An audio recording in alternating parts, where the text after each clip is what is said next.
طرفه پښتون ټایمز کې مشر امتیاز وزیر میلمه دی. له دوی څخه به موږ ځینې پوښتنې ولرو. په لومړي کې که مشر تاسو راته ووایاست چې په لر و بر کې چې کومه غمیزه روانه ده په ټوله کې د دې په اړه تاسو خپل یو عمومي پیغام موږ ته راکړئ او دغه په وروستیو کې یا په تېرو ورځو کې چې موږ ارمان لوړي شهادت درلود ملګری چې ډېر مخکښ ځوان و، د دې په اړه هم که تاسو موږ ته خپل نظر وړاندې کړئ. تاسو پښتون ټایمز نه مننه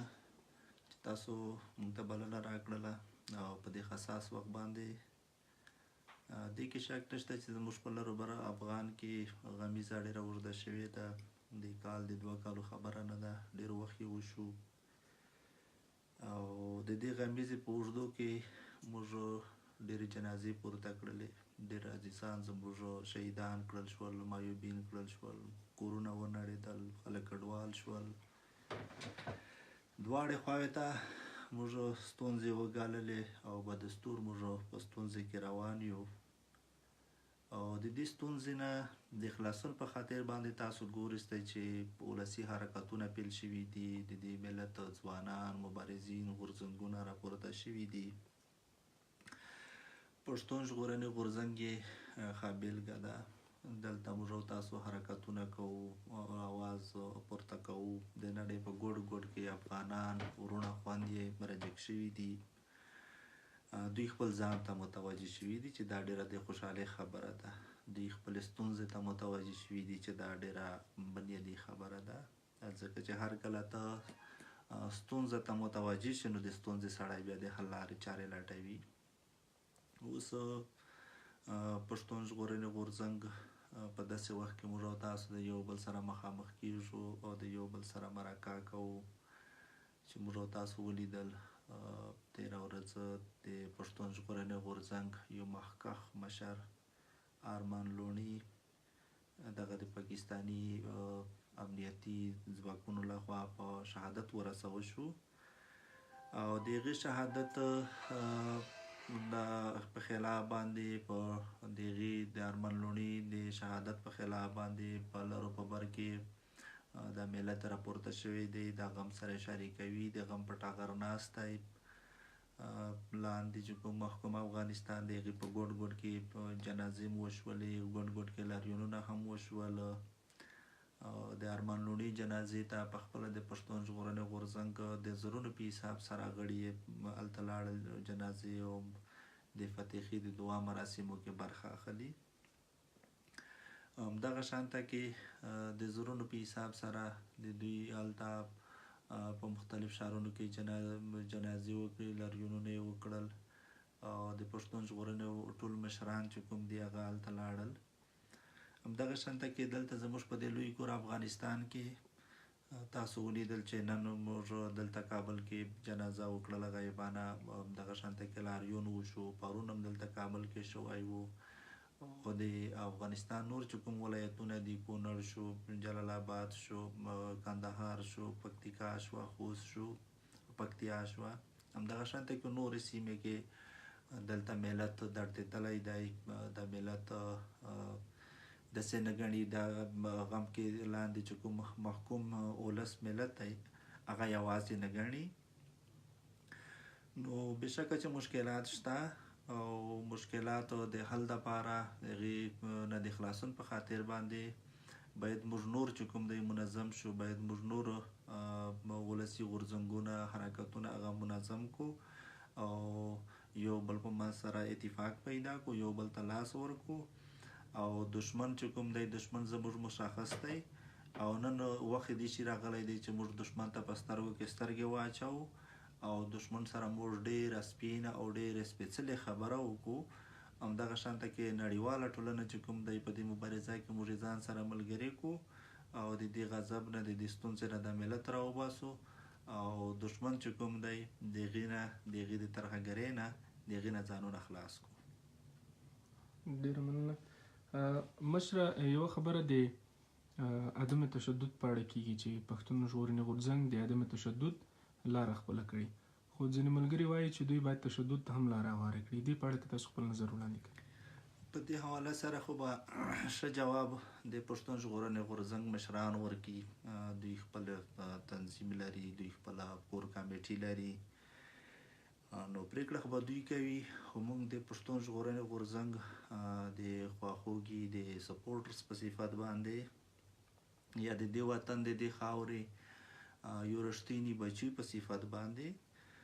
موږ دا ګڼو چې د پښتون ژغورنې غورځنګ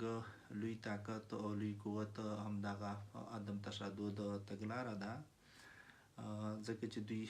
دوی په آزادانه لحاظ سره، په قانوني لحاظ سره دوی په هر ځای کې دوی غونډې کولی شي او د هغې غونډې په نتیجه کې د پنجابي ریاست خوبونه د منځه وړي دي. بېشکه چې ځینې دلته اوس د پنجابي ریاست د ظلمونه دوره زیات شوي دي، هغې د ترهګري دواړې خواوې ته دوره زیاته شوې ده، چې که کوم ملګري، کوم ځوانان، کوم مبارزین د عدم تشدد خبره کوي، نو په دې باندې موږ هغه ملګري ملامت کوو نه، او نه موږ د تشدد د نه انکار کوو، ځکه چې هر کله په هغې ځای کې چې کله د ملت خبره راشي، کله د هویت خبره راشي، کله د ازادۍ د خپلواکۍ خبره راشي، کله د لوړبر د افغان خبره راشي، زموږ د تاریخي حقونو خبره راشي، زموږ د استقلال د خپلواکۍ خبره راشي، نو بیا په هغې ځای کې که د تشدد د لارې نه خبره کېږي، نو باید تشدد نه موږ ډډه ونه کړو، که د عدم تشدد د لارې نه کېږي، موږ د عدم تشدد د لارې نه ډډه ونه کړو. خو زه په دې شي باندې باور یم چې یو کال مخکې د دې حالاتو چې کوم دی پښتون ژغورنې غورځنګ ته هغه ورکو په وجود کې راوستو، او نن پښتون ژغورنې غورځنګ چې کوم دی هغې په شا باندې ټول ملت ولاړ دی. او دغه شانته کې تاسو ګورئ چې نړۍ په ګوټ ګوټ کې لروبر افغان اولس ملت چې کوم دی دغه نن یو بل سره په شریک فورم باندې راغونډېږي، د ملت درد شریکوي، بیانوي او مبارزه کوي. زه دا فکر کوم چې د پنجابي ریاست دغه ظلمونه او د ریاستي ترهګري دغه شانته کې دوام ولري، نو زما په خیال سره چې دلته به نور بیا داسې غورځنګونه را پیدا کېږي، حالات به پیدا کوي، حالات به داسې غورځنګونه پیدا کوي، داسې حرکتونه به پیدا کوي چې هغه به هم د عدم تشدد نه کار اخلي، او په هغې کې به داسې غورځنګونه هم را پیدا کېږي چې هغه د بیا د پنجابي ریاست ته، هغه ظالمانو ته، هغه که د ترهګر په شکل کې دی، هغه که په وردي کې دی، نو هغې ته به بیا یو غاښ ماتونکی جواب چې کوم دی ورکول دوی ضروري وګڼي. ډېره مننه. مشره، د ارمان لوڼي د شهادت په تړاو چې د پی ټي ایم یا د پښتون ژغورنې غورځنګ یو مخکښ غړی و، دغسې نور ځوانان هم په شهادت ورسول شول، او ترڅنګ یې ډېري ځوانان زموږ په زندانونو کې پراته دي. دوی په اړه که تاسو نظر ورکوي چې د دوی اغېز به څه وي د پی ټي ایم په راتلونکي باندې؟ د ارمان لوڼي بېشکه چې ډېر نظریاتي مشر و د پښتون ژغورنې غورځنګ، هغې د خور چې کومه ده وړانګه لوڼۍ، هغه ډېره تکړه او مبارزه، غیرتي پیغله او مبارزه د دې خاورې د پښتون ژغورنې غورځنګ مشره ده. د دوی په پښتون ژغورنې غورځنګ کې یا په دې ملي کاروان کې، په دې ملي حرکت کې د دوی ډېر خدمات دي، او دوی ډېر خدمات کول، هره جلسه ته به دوی په وخت ځان نه رسول. نو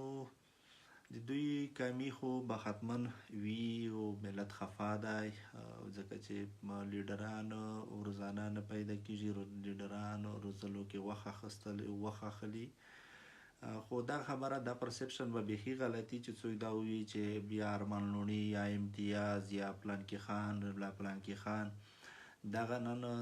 د منځه لاړلو، نو بس حرکت په ورسره ودرېږي. دا خبره سره بیخي موږ اتفاق نه کوو. د ارمان لوڼي مرګ ډېر لوی ډېر لوی زیان دی، خو د پښتون ژغورنې غورځنګ به په مخ ورسره ځي، او د پښتنو د ملي قافله، ملي کاروان به په مخ ورسره ځي. او تاسو ولیدل چې الټا ریاکشن بیک فایر وکړو د شي سره. دشمن دا خیال و چې ارمان لوڼي به موږ په داسې یو شکل کې ووژي چې په د یو ګولې خرڅ کولو هغه ونه کړو. خو هغې په نتیجه کې تاسو ولیدو چې دا لروبر افغان ملت د نړۍ په ګوټ ګوټ کې راویښ شو، راجګ شو او دښمن ته یې دا پیغام ورکړ چې د وژنو نه ستا چې کوم دغه سټریټجي وه دغه ناکامه شوې ده، د ترور کولو ستا چې کومه پالیسي وه هغه ناکامه شوې ده. د پښتنو په خاوره باندې په لروبر افغان خاوره باندې ستا د ترهګرۍ چې کومه پروژه وه ده، ستا چې کومه ټیکهداري ده هغه نوره ناکامه شوې ده. دا محکوم ملت، دا محکوم قومونه، دا ټول چې کوم دی د پنجابي ریاست په دې ټولو ناوړه کړنو باندې چې کوم دی پوه شوي دي او موږ خپلې ستونزې ته اوس دې وخت کې فکر شوی دی او د دې دپاره موږ پوره تعهد لرو د دې ستونزې نه د راوتلو دپاره د دې خاورې هر وګړی، هر مشر، هر ځوان، هره خور، هره پیغله دې ته تیار شوي دي چې موږ نور ډیسیزیو ایرا ته داخل شوي یو. موږ به چې کوم دی که نه د دې په دښمنانو سره هغه که پنجابی دی، هغه که د پنجابي لاسپوڅي دي، یا ای خواته یا دې خواته، انشاءالله چې موږ به دا پاکه خاوره ده، د خپلو نیکونو غیرتي خاوره ده، د شملو وطن دا به موږ د دې خلکو نه پاکوو او په دې خپله خاوره باندې د خپلو خلکو ته دې ته به موږ چې کوم دی سوکاله ژوند، سیال ژوند، د آرام ژوند، سوله، امن، دا شیونه راوړل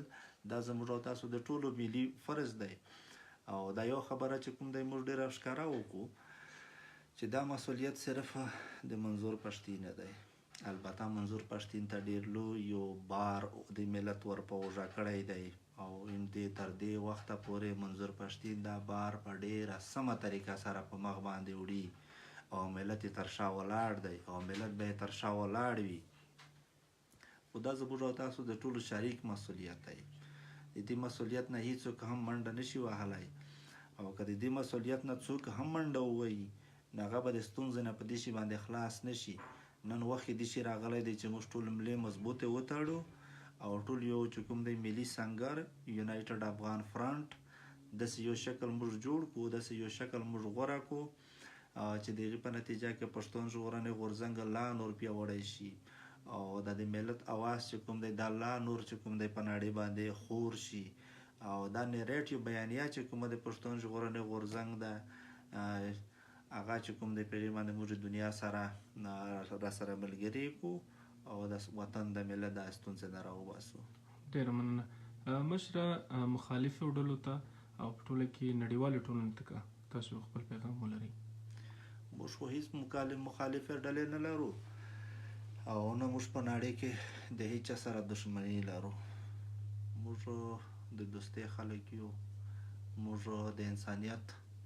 د بشریت خلک یو. البته موږ په دې نړۍ باندې د دې نړۍ په مخ باندې یو دښمن لرو چې هغه تور پنجابی دی، تور مار دی او دغه موږ باندې انګریز دلته په ناجایزه طریقه باندې مسلط کړی دی، د هغې په جبري الحاق یې موږ ورکړي یو. خو دغه موږ نه د اول ورځې نه منلی دی او دا نه چې کوم دی نن هم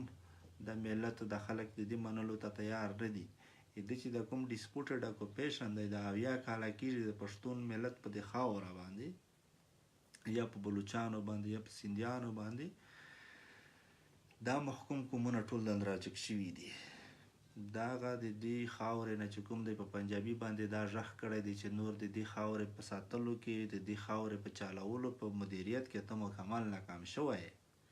ته د دې خاورې نه د بستره اخله، خپل سرحد معلوم دی، خپل سرحد ته ځان رسوه. البته چې څه دې کړي دي، کوم ناوړه کارونه دې کړي دي، کوم ظلمونه دې کړي دي، هغې حساب بیا هم ورکوې. نو حساب ورکوې، نور د دې ځای باندې ته ناکام شوی، بستره دې اخله، خپل ځای ته ځان رسوه. او په دې ځای کې موږ د پنجاب چې کوم انټلیکچوالز دي په هغې باندې هم موږ دا غږ کړی، پروګریسیو پالیټیشینز باندې، سټوډنټس باندې، لایرز باندې، سیول سوسایټي باندې، جمهوریت غوښتونکي باندې، هیومانیټریان فورسز باندې، په هغې باندې موږ بار بار دا غږ کړی دی چې تاسو راشئ د محکوم قومونو سره، صرف د پښتون سره نه، د ټولو محکومو قومونو سره تاسو خبره وکړئ چې موږ او تاسو د دې ناجایز، د دې فاشیسټ، د دې ټرریسټ سټیټ د پیسفول انټیګریشن دپاره لاره هواره کړو. هغې لپاره په یو جاینټ میکانیزم باندې، په جاینټ فارمولا باندې خبرې سره وکړو او که چېرته تاسو همدغه شی ته موږ سره دوی خبرې تر اوسه پورې نه دي کړي او نه کولو ته ما په خیال سره دوی تیار دي او په دې بنیاد باندې که څه هم موږ وار په وار باندې ویلي دي چې موږ د پنجاب د عام خلکو سره د انسانانو سره زموږ دښمني نشته، البته پنجابي ریاست سره زموږ دښمني ده او هغه دښمني چې کوم دی د دې وجې نه ده چې دوی زموږ سره دښمني کړې ده. دوی ماته په 10 لکه نه زیاتې جنازې راکړي دي، دوی ماته د لاکونو په حساب سره په لورو په بر کې معیوبین راکړي دي، زه په لورو په بر کې چې کوم دی نړولی یم، زه په لورو په بر کې کډوال کړی یم. د دغې ټولو شیانو حساب د پلارو د زوی په منځ کې هم وي، نو زما او د پنجابي په منځ کې به ولې نه وي چې نه زما وینه نه زما وینه او نیکه چې کوم دی یو شی دی، د موږ وینه سره ده، دوی وینه زیړه ده، نو زما او د ده په هر شي کې فرق دی. نو د هغې سره د دوی سره به هغه حساب کیږي او ما په خیال سره چې دوی پیسفل انټیګریشن ته تیار نه دي، دوی وایلنټ ډیسانټیګریشن ته دوی د وایلنټ ډیسانټیګریشن په لاره باندې روان دي. خو مطلب دا چې بالاخر به دوی راغورځېږي او بالاخر دغه فاشیسټ ریاست د منځه تلونکی دی. او په دې ځای باندې نړیواله ټولنه ته زموږ دا پیغام دی چې تاسو د دې ترهګر ریاست ته ما نور ډالر ورکوي، چې کوم ډالر ته د ترهګرۍ خلاف د ترهګرۍ د ځپلو دپاره ورکړل، هغه یې بیرته د ترهګرۍ په منظم کولو په ساتلو باندې خرج کړل. چې کوم ډالر ته دې لپاره ورکړل چې دوی هلته چې کوم د ترهګرو ځلې دي هغه ځلې د منځه یوسي، افغانستان کې امن او ثبات ورسره راشي. په هغې ډالرو باندې دوی هلته د ترهګرۍ ځلې، د ترهګرۍ نیټورکونه، د ترهګرۍ تنظیمونه هغه یې نور هم پرې زیات کړل. په افغانستان کې سوله او ثبات دغه دی یو مشکل سره مخامخ کړي دي. همدغه شانته کې امریکا دا نور چې کوم بشر دوسته هیوادونه دي، قوتونه دي، تنظیمونه دي، سازمانونه دي، هغې ټولو باندې زموږ دا غږ دی. د دوی ټولو نه موږ وار په وار باندې دا غوښتنه کړې ده چې تاسو راشئ د محکومو خلکو لاسونه ونیسئ، تاسو راشئ په د محکوم خلکو کې انویسټمنټ وکړئ، تاسو راشئ د محکومو خلکو سره ډایرکټ ریلیشنشپ ډایرکټ کوم دی کنه دوی سره خبرې وکړئ، ځکه چې د پاکستان په نمایندګي باندې چې کوم آفیشلز د نړیوالې ټولنې سره انټریکشن کوي هغه الټرا پنجابي نیشنلیسټ فورسز دي. نو په هغې باندې یا د پاکستان په ادارو باندې په هغې باندې پښتانو یا نور چې کوم محکوم قومونه دي هغې وار په وار باندې ټرست ډیفیسیټ د باورۍ اعلان کړی ده. نو نن ضرورت دی چې نړیواله ټولنه زموږ لاس ونیسي، قبایلي سیمو ته او ټولو پښتنو سیمو ته، ټولو بلوچو سیمو ته انټرنیشنل هیومن رایټس ارګنایزیشنز لاړ شي، انټرنیشنل میډیا لاړه شي او پاکستان ته چې کوم دا یو فاینل وارننګ جاری کی چې ویدین آورز بستره د در ټوله که د اټک نه ایخوا ته واوړه او ویدین آورز چې کوم ملټري اټروسایټیز دي، کوم هیومن رایټس وایلیشنز دي هغه بند کا، ترهګرۍ پروژه د نوره بند کا. که چېرته یې بند نه کړله نو بیا باید موږ دا غوښتنه کوو چې هلته پیس کیپینګ فورسز لاړ شي، هلته US led administration انسټال شي او پاکستاني چې کوم ډیسپوټډ اډمنسټریشن دی هغه ریپلیس شي او لاندې چې کوم محکوم قومونه دي بیا هغې ته دا زمینه برابره شي چې دوی د خپل برخلیک د نړیوالو قوانینو مطابق په نړیوالو فورمونو باندې دوی د خپل برخلیک پریکړې وکړي. نو دغه به د دوی بشر دوستۍ ثبوت ورکړي په دې لحاظ سره او چې تر څو پورې دوی دا کار کړی نه وي نړیواله ټولنه ته موږ دا خبره وضیښوو تر څو پورې تاسو محکوم قومونو ته لاس نه یې ورکړی، تر څو پورې تاسو په دې فاشیسټ ریاست باندې هغې په درواغو باندې تاسو باور کوئ نو تاسو به هم بیا د ګواښ سره هم مخامخ یاستئ او دلته به بیا تاسو په وړاندې باندې محکوم قومونه دغه به مایوسي هم شي. نو زما یقین دی چې په دې وخت کې ملت راټوکېدلی دی، افغانان راټوکېدلي دي، پښتانه راجګ شوي دي، بلوچان راجګ شوي دي، سیندیان راجګ شوي دي، کشمیریان، ګلګتیان، سرایکي یا نور چې کوم ریلیجیس ماینارټیز دي، یعنی پاکستان کې زیاتره خلک دا ټول راجګ شوي دي د پاکستان ضد. ډېر مخصوص یو خلک دي، یو ډېر مخصوص الایټ کلاس خلک دي چې هغې دغه ریاست د نظام یې یرغمل کړی دی د خپلو شخصي ګټو په خاطر باندې. دا ریاست چې کوم دی دغه د ترهګرۍ بریډینګ نرسري کې بدله کړې ده. دې وجې نه ورته خلک وایي چې دغه د ترهګرۍ مدر اف انټرنیشنل ټیرریزم کې چې کوم دی چینج شوی دی. او موږ د پښتنو دپاره د محکومو قومونو دپاره پاکستان په سلاټر هاوس کې چینج شوی دی، په یو په کسب خانه په یو جهنم کې بدل شوی دی. اوس د دې جهنم نه د خلاصون په خاطر باندې یووالي ته اړتیا لرو، پیوستون ته اړتیا لرو. او دلته چې کوم ورونه دي زموږ خویندې دي هغې نه هم زه ډېره مننه کوم چې دوی هر کله لاندې خپل محکوم ورونه دغه یې په خوشحالي او په غم کې دوی یوازې نه دي پرېښي، هر کله یې دوی لاس نیولی دی، هر کله یې د دوی غږ پورې غبر کړی دی، هر کله یې په سیاسي، اخلاقي او نفسیاتي لحاظ سره د دوی اوږې مضبوطې کړي دي. دې کار ته به دوام ورکول غواړي، دې کار کې به نوره اضافه کول غواړي. او د لر و بر ملت چې کوم دی دغه په منځ کې به نور یووالی، اتحاد دغه به زیاتول غواړي، تر څو وکولی شو چې کومې کارګړنې کرښې دي، کوم کارګړن تارونه دي دغه د منځه یوسو او د ملت بیرته سره رایوځای کړو، په سیمه کې، په وطن کې، په هیواد کې سوله راولو، امن راولو، خوشحالي راولو. او د پښتنو خوشحالي چې کوم دی یا د محکومو قومونو خوشحالي په پاکستان کې هغه په بشپړ ازادي کې ده. د بشپړ ازادۍ نه علاوه نور زما فکر زه نه کوم چې په د پنجابی ریاست دې ته تیار شي چې دوی موږ یا انسانان وحساب کړي یا دوی موږ ته خپل بشري حقونه چې کوم دی راکړي. اوس هغې لپاره سټریټجي باندې البته کار کول دي، هغې لپاره یو خپل صفونه منظم کول دي، تر څو وکولی شو چې موږ د دې ستونزې نه، د دې غضب نه د ملت راوباسو. او چې کوم دغه بد اخلاقه یو فاشیسټ دشمن دی هغه خپل یو انجام ته ورسو. او په دې یو ځای کې زه د خپلو ملګرو ته، وطنوالو ته، دشمنانو ته دا واضحه کوم چې موږ د هیچا د ورانولو خبره نه کوو، خو موږ د هیڅ ملک د ورانولو خبره نه کوو، خو د لوی افغانستان د جوړولو خبره حتما کوو. او دا مې حق دی. موږ د هیڅ یو ملت، د هیڅ یو قوم، د هیڅ یو نسل، د هیڅ یو مذهب دغې خلاف نه یو، خو خپل افغانیت، خپله پښتونوالي پالل دا مې حق دی.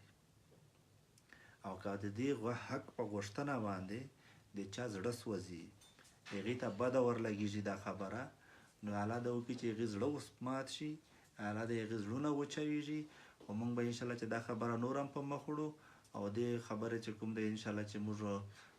یو رڼا ووینو، او دا رڼا به انشاءالله چې موږ بشپړ ازادي ته وباسي.